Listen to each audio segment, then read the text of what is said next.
What's going on? The Colts finally made some picks, but a quick reminder before we get into grades and some available players for tomorrow.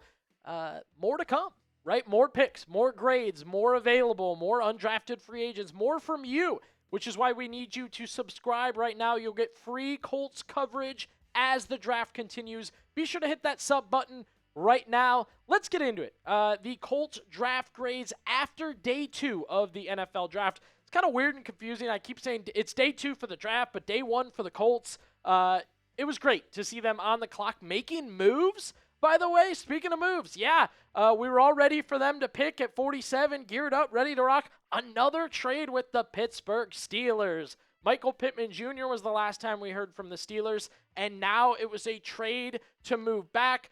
As a football fan, I hate the trade back.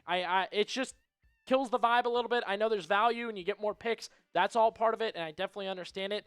That was my mood until C.J. Allen became an Indianapolis Colt. C.J. Allen, the guy that was supposed to be a top 15 pick. Look, there's things to acknowledge here. There's a reason he slid. There's a reason he fell back, and not as many teams wanted to take him, really, for a round and a half. I love this, though. I think for the Colts, looking for their linebacker of the future, looking to replace Zaire Franklin, and they get a guy in C.J. Allen who you like a lot of what he does. There's obviously one glaring flaw, which we'll get into in just 1 second. But look, you wore the green dot for Kirby Smart's defense at Georgia. That means something to NFL scouts and NFL coaches. And we've already gotten word from Chris Ballard, by the way. He's confident that C.J. Allen will be a day 1 starter and wear the green dot for the Colts this upcoming season. More on C.J. Allen in just a second, but I do want to get your guys' report cards. That's important to me, per usual. Give the Colts a grade so far. How have they done in the NFL draft? Let me know what you think. A, B, C, D, or F. Yes, more picks to make, but their first set of picks, what do you guys think? Give it a grade. All right, C.J. Allen, it's an A for me. It's an A for me. The value, the player himself, obviously, is something I think there's good and bad with C.J. Allen, but the value is the biggest thing for me. This was a guy I did not think could make it to the Colts in any sort of way, and yet small slide, and again, the slide tells you something, definitely in general, but I think you got a strong candidate for your linebacker, green dot leader of the defense of the future. Scouting report from our Tom Downey on C.J. Allen. Very good reacting to the run, can organize the defense and bring some juice as a blitzer. Again, this will be your green dot guy possibly. There was some injury stuff there, and that's definitely worth mentioning. And it's time to mention right now, not good in coverage. That's going to be the biggest thing in general for C.J. Allen. Might be one of the biggest reasons that he slipped in this draft. Not great in coverage. That's going to be the bugaboo, the L, whatever you guys want to call it, with C.J. Allen. Green dot leader of your defense, going to organize your defense, hoping he can make the right play most of the time, track down the run, little bit of pressure on the quarterback. You needed a guy to replace Zaire Franklin. I think you had a couple options. Again, our Tom Downey had this as the number 2 linebacker. He was supposed to be a top 20 pick after Sonny Styles. Whoever needed a linebacker was going to look at C.J. Allen. He makes his way to the Indianapolis Colts midway through that third or second round, So I think the Colts cleaned up on a pick like this. I give it an A. Before we continue, you guys know I like to let you know today's show is presented by PrizePicks. We love PrizePicks to the point I'm on PrizePicks every single day. Me and my buddies checking out each other's lineups. That's right. Yeah, you can check out each other's lineups on PrizePicks by sharing those lineups, by following each other on PrizePicks. That's just a part of their new social media features that they put on right now, and that's because PrizePicks app is the best app to win cash while watching sports. You're already watching sports, you may as well win cash while you're doing it. Basketball playoffs, daily baseball games, and if you want to mix it up, why not get into some golf or soccer? Here's a good example, a season-long lineup that I've got to show you guys.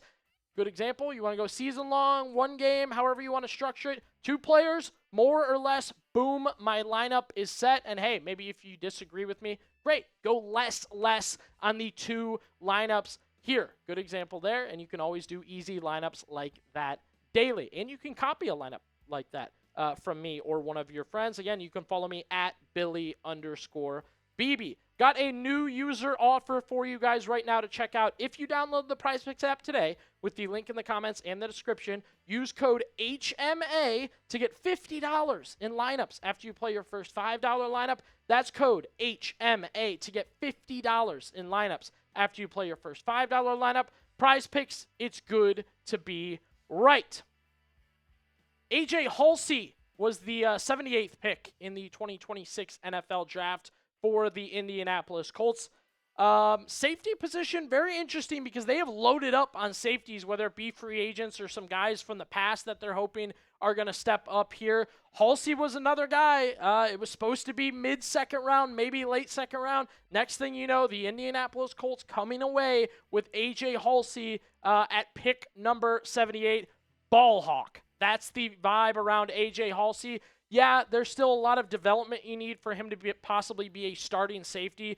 Dude finds the ball. You look up AJ Haulcy highlights, all you're going to find are interceptions. That's why I'm giving this one a B+. Another steal for Indianapolis, another guy that kind of fell into their lap. I'm sure they did their due diligence, but fell into their lap. I give this one a B+, plus the CJ Allen A.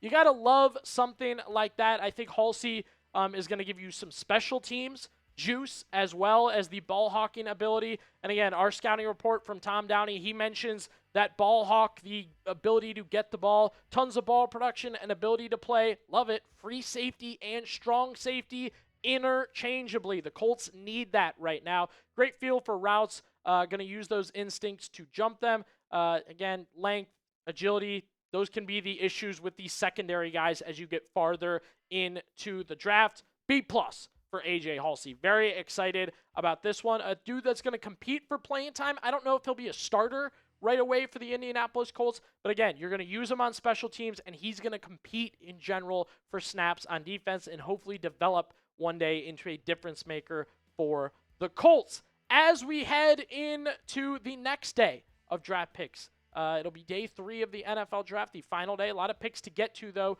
Who do you want the Colts to draft next? I know there's some names out there that you guys love. You love to leave them in the comment section. Let me know who you've got your eye on. I think that's really, really fun. Do that for me right now down below. All right, best available draft targets as we head in to day 3 of the 2026 NFL Draft. Jermod McCoy is a very interesting dropping prospect. Keontae Scott, you guys can dog me if you want. I had him at 47 for the Colts. He has taken one heck of a slide back.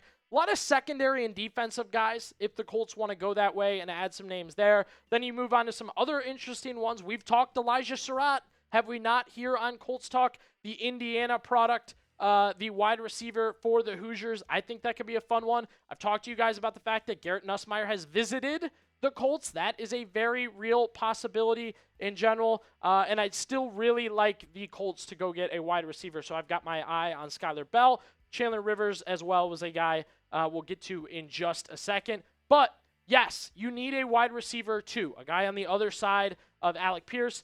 Downs will be in the slot, but Elijah Surratt, a good option. I feel like that's just a great fit. I've also mocked Brennan Thompson, rocket boosters on the feet a few times to the Colts. Offensive line, I think it's a great point. Just you're going to go through a draft. You're going to get offensive line at some point. I think that's definitely just going to happen. Tackle, maybe not the biggest need in the world for the Colts, especially after drafting one last year in Jalen Travis to come and play right tackle now. But, hey, you never know. If they're not as confident about that, then you get to the inside guys here. Billy Schroff, very versatile player. He's played left tackle, right guard, left guard for Notre Dame. I think he's somebody the Colts could possibly have interest in, again, for that versatility in general. Center, I think they're okay there, but hey, you never know how they're feeling in general about that position group and other position groups. And then the Colts still need edge rushers, and there are options on the board in general as of right now. I have my eyes set on Caden Curry. I think they can get him in the 4th or 5th round. Great production at Ohio State this past season. I've always had a joke, like, if you don't know what to do in the draft, just take a Buckeye. There's a good chance it's going to work out for you. It's probably the same with Alabama and Georgia on these defenses, but that's my vibe there. Other interesting players, I'm in love with Kyle Lewis. I think he's a really, really fun linebacker prospect. More of a ball tracker, more of a guy that drops back into coverage, but Colts need help on that linebacker group, so I think adding Kyle Lewis couldn't hurt you. And then if you want value, Jermon McCoy's the guy right now. This was somebody mocked in the top 10, and maybe the injury's worse than anybody thought. But, hey, take your shot there. Or Chandler Rivers, by the way, I think could possibly be your Kenny Moore replacement in general there. Colts also need some help in the running back room. They have Jonathan Taylor. Other than that, it's a gigantic question mark for Indianapolis. So I kind of look at the guys like Jonah Coleman, possible, Nick Singleton, possible. Look, somebody just to help JT out a little bit, get a bruiser, right? Somebody who plays different than him. That'll help there. And then, yes, call me crazy if you want, but we have to acknowledge the fact that the Colts are looking at late-round quarterbacks. They've had multiple visits. Guys like Garrett Nussmeier, Taylor Green, Cole Payton, all options for Indianapolis. You would hope later, maybe undrafted free agent, but they are looking at quarterbacks. Woo! Lot done here on Colts Talk. We gave our grades. Round 2 is done. Round 2 and 3 done. Day 2 is done. We now look to the final day. A lot of picks to make. We'll have grades for that one. We'll have reactions from that one. Be sure to subscribe and hang out with us tomorrow for draft day 3.